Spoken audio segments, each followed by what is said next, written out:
পাতাকপি ভাজি করব আজকে মুরগির মাংস দিয়ে। গরম মশলা, তেজপাতা, পেঁয়াজ কুচি দেওয়া হয়েছে।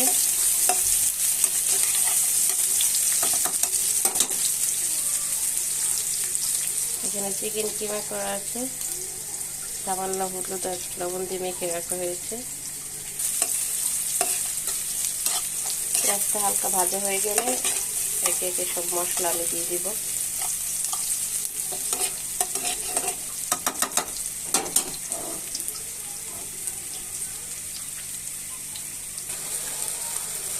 এখানে হলুদ, মরিচ গুঁড়া, আদা, রসুন, জিরা, ধনিয়া, লবণ দিয়ে ভালোভাবে মশলাটা আমি কষিয়ে নিব।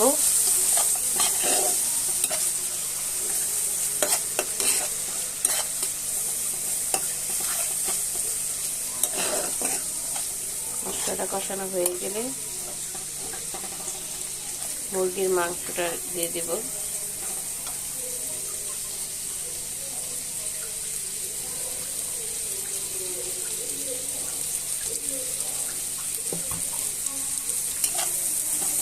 মশলাটা খুব সুন্দরভাবে কষানো হয়ে গেছে, তেল উঠে এসেছে। এ পর্যায়ে আমি এখন মেখে রাখা মাংসটা, মুরগির মাংসটা দিয়ে দিচ্ছি।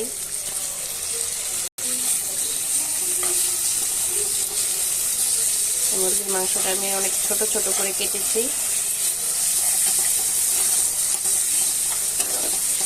আপনারা চাইলে বড় পিস করে দিতে পারেন।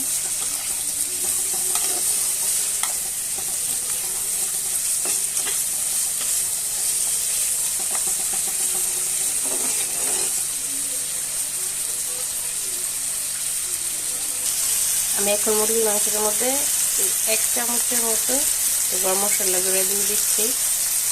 এতে করে গ্রানটাও ভালো আসবে, খেতেও খুব মজা হবে।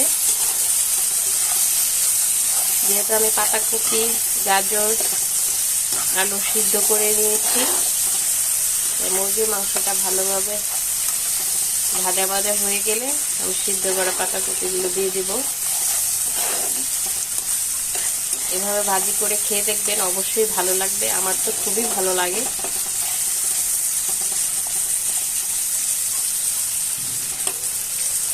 খেতেও কিন্তু দারুণ মজা। এখানে আমি একটি টমেটো কুচি দিয়ে দিব। এই যে একটি টমেটো কুচি দিয়ে দিচ্ছি।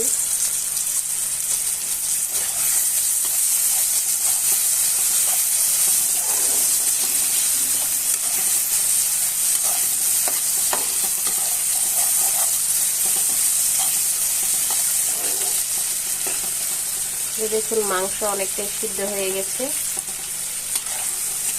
মুরগির মাংস সিদ্ধ হতে বেশি সময় লাগে না।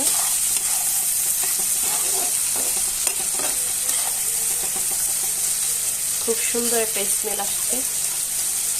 আশা করি খেতেও খুব মজা হবে। মাংসটা খুব সুন্দর হয়ে উপরে তেল উঠে এসেছে। এখন আমি সিদ্ধ করা পাতাকপিতে দিয়ে দেব।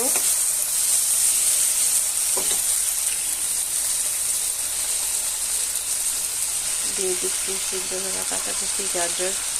ভাজিটা কিন্তু দেখতে খুবই সুন্দর কালারফুল হয়েছে।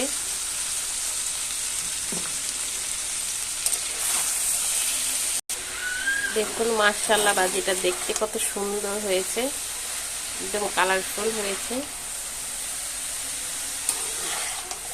ভাজিটা সুন্দর ভাজা ভাজা হয়ে গেছে। এখন আমি কাঁচামরিচ, ধনিয়া পাতা দিয়ে নামিয়ে নেব।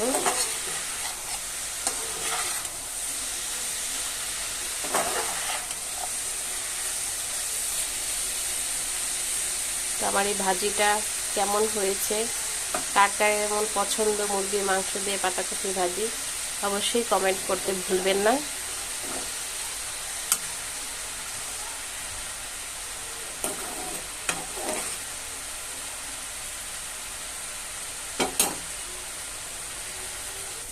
পরে সামান্য জিরা ফাঁকি দিয়েছি।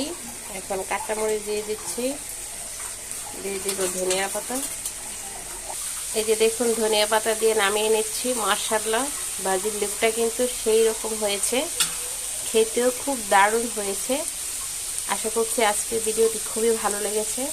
ভালো লেগে থাকলে অবশ্যই লাইক কমেন্ট শেয়ার দিবেন। সবাই ভালো থাকবেন, সুস্থ থাকবেন। আল্লাহ হাফেজ।